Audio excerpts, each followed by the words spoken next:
It was May of 2024. I just finished 10 juz of the Quran. I was going masjid to masjid trying to revise my Quran. I had so much love for the Quran back then. Specifically, there's a masjid, like a huge central mosque. Like, it's not very far from me, it's like 10 minutes walk. I basically entered I usually used to enter the masjid in the morning. So basically, after Fajr, I would go to the masjid. I'll sit down in the masjid. And then, for some reason, after like an hour, hour and a half, sometimes not been up to an hour, women started coming to the masjid. Like, it's unusual to see women inside the masjid. It's because for the first time, normally the women, they kind of have their lessons in the like different classroom basically. And actually, that was the first time that classroom was getting renovated actually. So there are some works that they cannot study in that, so they come into the masjid. And the first time I saw that woman in the masjid, I was like, what is going on? And at that same time as well, there was kind of the electricity in Nigeria was very very bad. Not just actually like all Nigeria, but the specific where I live, the electricity was very bad at that time.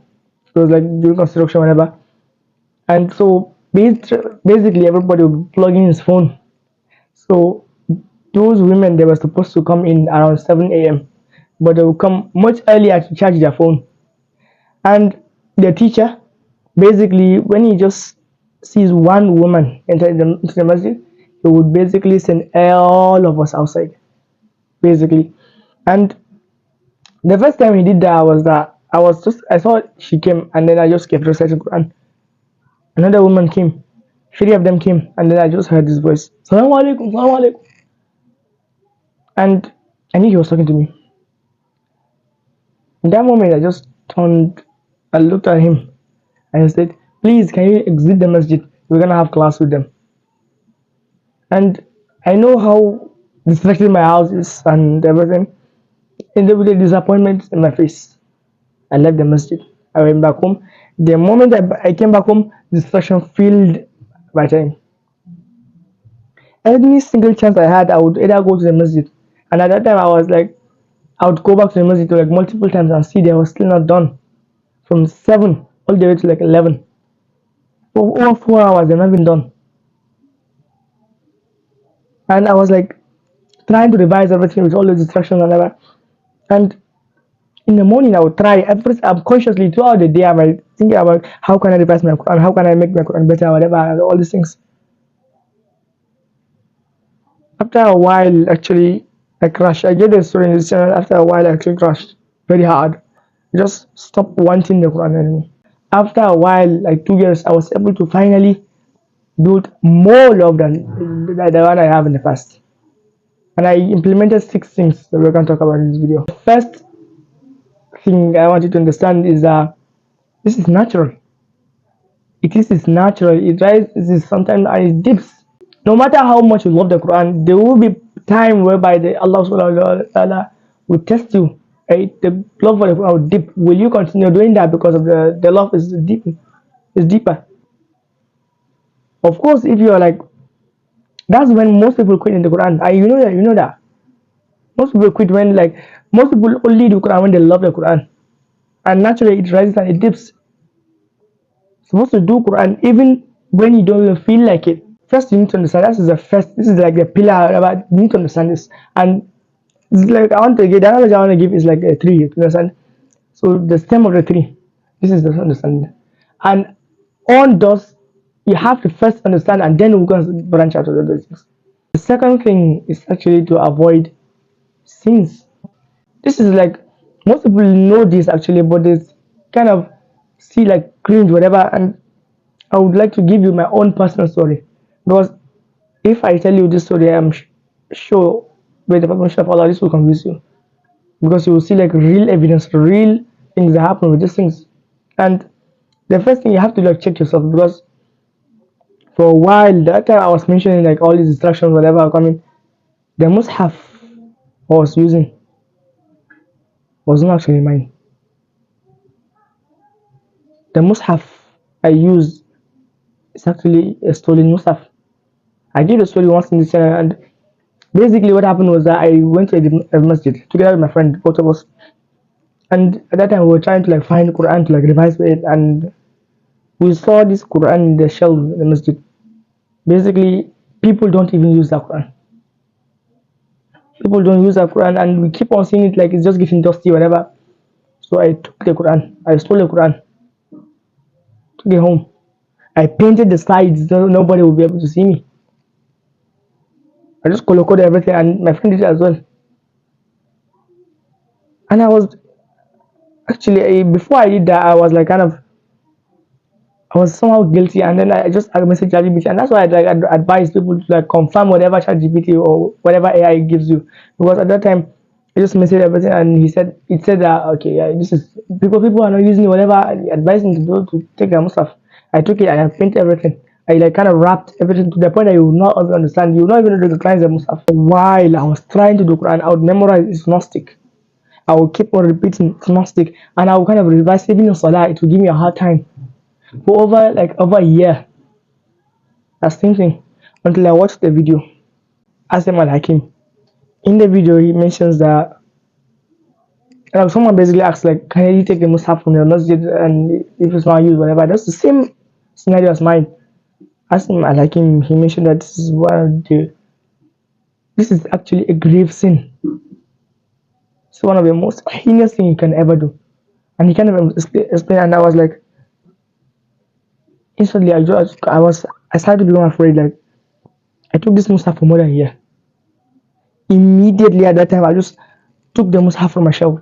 I love the Mus'haf. When did this? I love the Mus'haf. I took it. I just tear all the wrappings on it. I just teared everything. All the pencil, like normally, like when we make a mistake, like there's a pencil, you kind of draw a pencil, whatever. I just wrapped everything. I removed everything. I took a clear eraser. I just erased all the pencil that I did on the Mus'haf. But the color code, like the color I painted, like in the sides, I was not able to remove that. I just returned the Mus'haf to the masjid. And I returned the Mus'haf to the masjid, and I was like, I felt so at ease at that time. I returned it like about a week or is it 2 weeks? I'm not sure, but like there was basically like a Quran competition I saw, and actually my friend invited me so many times to just participate in the Quran competition. But basically because I was having a stolen Musaf, I was like trying to do Quran, but it's not sticking, whatever. I'm not. And then there was this girl specifically, and I know that girl. She recited like in Tanreem. It was amazing. She was reciting very, very beautifully. And the friend that taught her how to recite this was actually my friend, and he wanted to teach me so many times, but it's just like I was not serious at the time. It's not that I was not serious. If you just look for me at home, they will tell you I'm in the masjid. Spent hours and hours in the masjid, but I was still not able to do that Quran.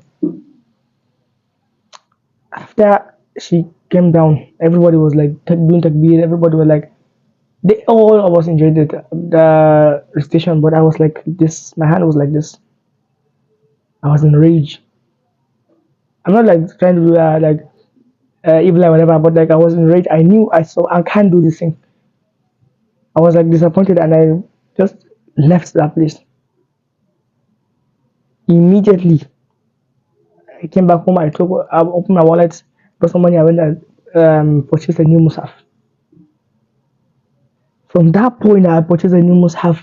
It took me less than 2 weeks.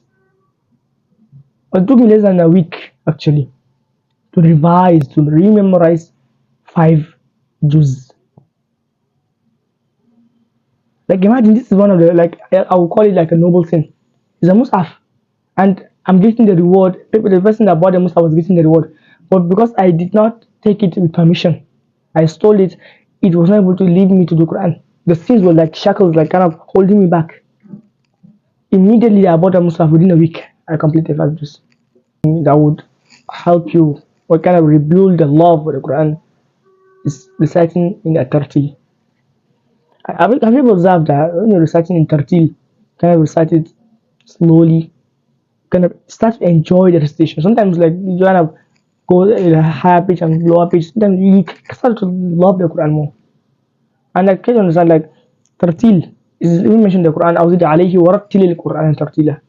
And the Prophet ﷺ, it is mentioned that he recited the Quran slowly. He would articulate more than all his companions. He would recite it slowly. Every single word was articulated perfectly. And he would pause in between his recitation to the point that you would think a short surah is actually long. Even you might think that it's even longer than the long surah because of how slowly he recites the Quran. That is why he has the most love for the Quran. You can try that. Like if you want, you can try not reciting Qur'an at all for about maybe probably a week or whatever, or a week, 2 weeks, and then start reciting Tartil. You would notice a great difference in that. Sometimes, like when you have the love of the Quran, you'll be walking around and you'll be reciting the Quran beautifully because you like I have the love of the Quran. And when I mention Tartil, I don't mean a beautiful voice. You can try to beautify your voice. All have beautiful voices, just that we do not recite. Like some people don't even recite in Tartil, Tajweed, whatever. Try to recite in Tartil. I guarantee you kind of start feeling the love for the Quran. And the fourth thing is actually get a friend. And we know these advices is like we all just know this in the internet, but even in the past I knew I need a friend to do together with. But the friends I had in the past were like I was kind of like how would I say it? I was kind of dragging them to like, kind of do the helps together with me. Imagine that I would be sitting down doing the helps and all of them would be sleeping. Naturally I would sleep as well. Even like when we moved to the madrasa, we were trying to memorize Quran fast or whatever. They all asleep, and I was just doing the Quran. And naturally, no matter how ambitious I am, I would have to sleep as well. Sometimes I would like advise them, let's just do Guhar, let's just do help, and they would advise me something different, whatever. Until in 2026, I actually find a very good friend of mine. He's actually Hafiz, and the friend you have to have the friend in the same level as you or better than you. And I was able to find someone who's better than me. سيقول لك المخلفون من الأعراب شغلتنا أموالنا وأهلنا شغلتنا أموالنا وأهلنا فاستغفر لنا يقولون بألسنتهم ما ليس في قلوبهم قل فمن يملك لكم من الله شيئا إن أراد بكم ضرا أو أراد بكم نفعا. Basically, after lectures, I will come whenever we have a free time, we'll come to the masjid. We'll stay in the masjid reciting the Quran. We'll be reciting the Quran together. And before you know it, in Ramadan 2006, I did what I did not do for years. I was cycling my hips every week. I was reciting 50 pages per day. And I like basically all the time we'd do the Quran together. And because I had a friend who is also ambitious as well. So it's not like having any kind of friend, it's having a friend who's ambitious. Having a friend in the same level as you or better than you. In fact, I would even encourage having a friend who is better than you, especially a Hafiz, to really help you because it will basically summarize all his mistakes, whatever, and give it to you. And one of the things that happened me was that I was asking so many questions. I would ask so many questions. You will learn so much more when you have a friend than you do alone. And there's a saying which is lone wolves die. Get a friend. The fifth thing actually that would help you in your health is actually gamify the process. When I say gamify the process, I really mean you should use the four laws of behavior change. Make it obvious, make it attractive, make it easy, and make it satisfying. This four things is mentioned in like this book. It's mentioned Atomic Habits, which is one of the best books. And for people that are doing health, I would really encourage you to read that book because it all talks about like habit formation in detail, like and also like brain, whatever, dopamine, all these things. And there's a specific chapter it mentions that you need to do that. Basically, what it says is that all the followers, people talk about making it obvious and they'll just give you vague advice on the internet. It just pisses me off at the time. Like saying, keep the Quran next to your bed so that you'll be seeing it. Like I can see the Quran next to my bed and I will not do the Quran. In fact, I did so many times that the Quran will be next to me at the bed, and I would use my phone to the point I sleep. So it's not enough anymore. Make it obvious, not just keep it. Make it obvious. Okay, it should be in a place whereby there is no other phone, no other devices, nothing except that Quran that is obviously sitting close to you at a time. Like, let me give you a story. Like, actually, there was a time I was sick. Basically, around September 2025, I was very sick, like very very sick. And people give advice in the internet saying that you should call up your friends, whatever. One of my friends who actually I kind of helped him to start doing the help, whatever. He helped me in so many ways, and I helped him in so many ways. And that person was actually not ambitious. Like I mentioned in the past, he was sleeping whatever. But that time I did not cut him off. I was just doing my own, and he like kind of want to do it, but somehow don't want to do it, whatever. And he did not return his Mustaf, by the way. Probably I advised him to return the Mustaf. And basically, he helped me to that. I was so sick. They gave for about like 3 hours. I was unable to eat food. I was like so exhausted, whatever. He took me to the hospital, and I got some medication, whatever. After that, actually, was last before that, my phone was actually stolen. My phone was actually broken. So my phone was not working, and at that time, like I said, like the problem in Nigeria, like this, whatever, and also I cannot use my own phone. She will not allow me to use her phone because of the electricity, whatever. I just sat down without anything to do. Basically, I have nothing to do, and just even we finished our exam, so it was like a holiday or whatever. I have nothing to do, nothing. My laptop was not working, my phone was not working, electricity was not working as well. So I sat down. There's nothing to do, and obviously the Quran was sitting on my shelf as well. So yeah, naturally, without even like actively doing it, I just open the Musaf and I'll read, do the Quran, whatever. To the point that I was doing it so many times, to the point that the first thoughts that came to my mind when I wake up is like, "Where's my Quran?" It's like I promise you, that was the first thing that would come to my mind. I would wake up, the first thing I would look at is the Musaf, and I would rush the Musaf. I would open the Musaf, and I was reading consistently to the point that I just within like about 2 weeks I finished 10 juz of the Quran. I memorized 10 juz of the Quran. So making it obvious when like you cannot make it obvious when there is a phone. Like I mentioned, like keep your phone aside, keep it in a different place. Like basically, you can go. Some people like the way I did it, the way they used to do it is that they will just move to a different place. For example, they will go to like the gym, they will go to school, whatever, and they will keep the Quran back, whatever. When there is nothing else, the default will be that Quran. That is why it means by making it obvious. The second is like make it attractive. This you can tweak it whatever you want. People the way they do it is that they would like paint their must have, they would kind of beautify it, whatever. Just kind of making it attractive because something like it looks ugly, people just naturally, even for human beings, like there's a halo effect. You can go and make a research. People like naturally they don't like things that are ugly, they want things that are attractive. So you can kind of beautify your mushaf the way you want it, and you can kind of beautify the like for example, if you're memorizing, you can kind of write it down, whatever, like kind of in a beautiful way. Basically, you can do it as much as like is. You can expand it as much as you want, but the basic thing is just make it attractive. The third thing, which is make it easy. This thing actually, this is one of the biggest things because I was trying to make the Quran hard. I'm not actually making it hard for myself. I'll be making the Allah make it easy, make it easy. But I myself am making it hard because I would instead of me to sit down and memorize a page, I would sit down to memorize 5, 6, 8 pages. It will be so difficult for me, and I'll try to do it again and again. So whatever, it's just difficult for me. Make it easy. Simplify it for yourself. Like people think about going slow, like because every single time you just tell me habul amali the most beloved deeds are those deeds that are done consistently. I usually just get pissed off, I get cringe, whatever. Just make it easy. It's not gonna kill you. In fact, it's gonna be like how do I call like it will kind of catapult you, whatever, push you in the beginning. And when it's easy enough, you can increase the difficulty. Like there's a rule also in the book called Goldilocks law. Let me see. Yeah, this actually the Goldilocks law. It mentions actually basically what it means is that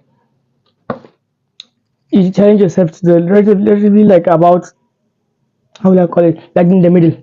Don't challenge yourself too high because it will be difficult for you, and don't leave it too easy to the point that you just leave it because what is easy is also not easy to do. So keep it in the middle. So basically, if you can memorize, for example, half a page easily, you can up it up maybe like three quarter of a page or maybe up to a page. So kind of increase it a little bit so it will be, how will I call it, realistically difficult. So that's just keep it in the middle like that. That's how you do it. And then the fourth law, which is make it satisfying, make it enjoyable. It leads me back to the 13 method, like 13 approach I said. Make it satisfying because the things you enjoy, you keep on doing that. And like all the dopamine, whatever, the things you enjoy, like you know this, like for example, if you play a game, you enjoy the game. That's why you play the game for hours without even feeling anything. Like that time that I said my phone was spoiled, I was sit down and do Quran from the time I wake up all the way to like maybe noon, around 12, about 6 7 hours, and I will sit down and do Quran, and I'm not even feeling it. I'm not actually sitting down 7 hours like obviously I will sit down and do Quran, like get tired, go come back because I had nothing to do, and I'll come back to the Quran again for about like 7 hours. I'll keep doing that. So make it satisfying. You understand? When you make it satisfying, you kind of start enjoying that. When you start enjoying that, no matter how difficult it is, when you start enjoying it, it's not gonna be difficult anymore. So you can kind of recap the part of the video if you understand. And the final thing, which is repetition, at obviously I left this as the last because people just, when they hear the word repetition, you just click on the video. Repetition, repetition, repetition.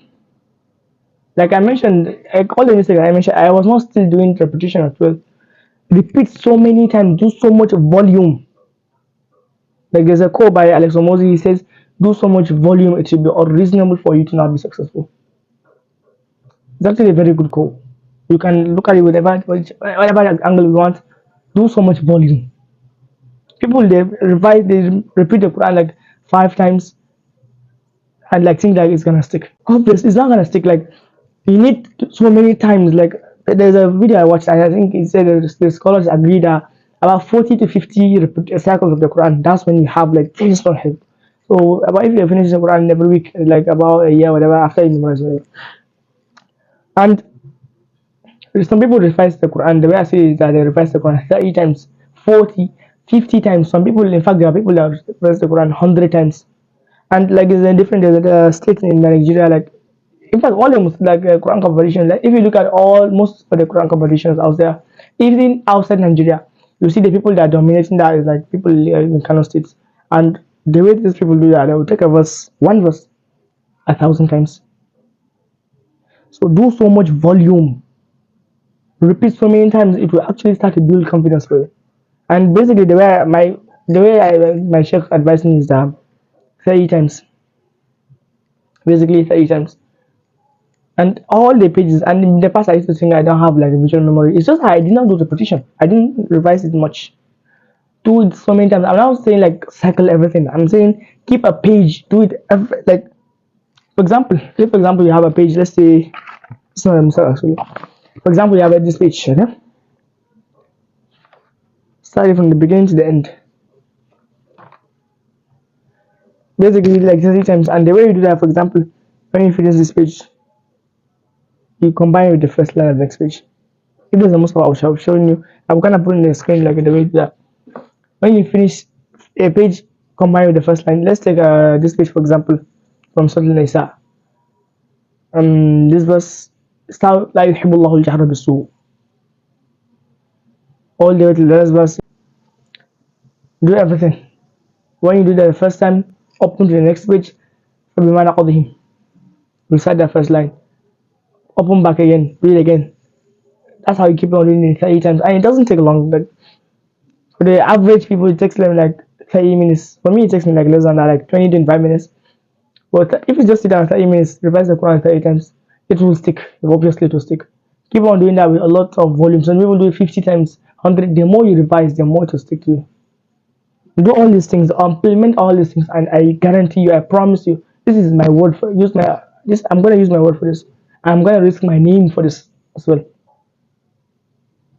If you can trust me for this, basically just turn off your brain, implement all these things. Don't just implement one, implement all of them. Turn off your brain. do all these 6 things, and I guarantee you'll be able to have this love for the Quran. Like I mentioned, it took me years before I figured this out, and now, Alhamdulillah, with the permission of Allah, I was able to do so much Quran again. I love the Quran genuinely. I genuinely love making this kind of videos because all these videos was not available back when I was struggling. Like there were so many help videos, but they were not talking about detail. They just talked about specific thing. That's it. I'm giving you real life experience with all the stories and everything. So I would greatly appreciate if you subscribe to this channel. You can like the video and comment the video. You can share this video around with your friends, whatever. And this is Study Discipline.